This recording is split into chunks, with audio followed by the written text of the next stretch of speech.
Hello friends.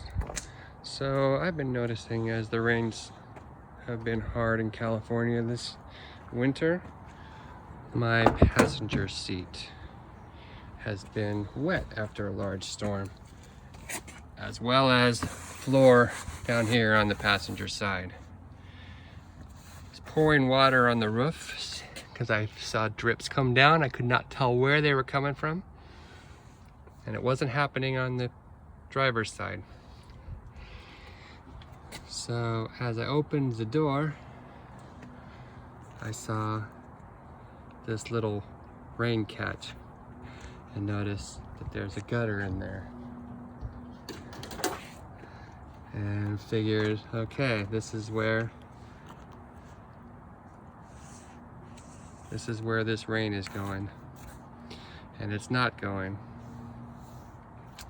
So you can see the drips here. When it overflows, it's dripping here, landing on the seat here. So I figured put some tape on the end of the coat hanger. Be careful not to rip anything. Pushed it down, got about halfway down, right in the corner where it bends. And it's been squished for 30 years here.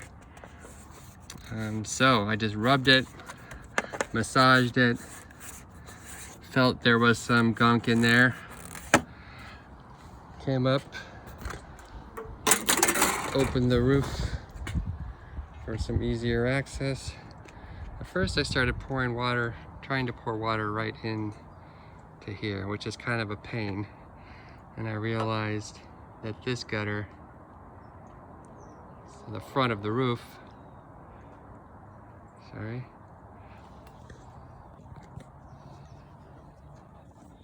this draws the water from the front of the convertible top into this channel, and it drops down in here, as you can see.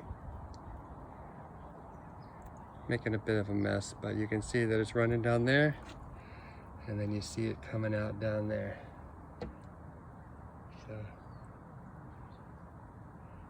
pouring it in, see it coming out down here. A whole bunch of crud came out here,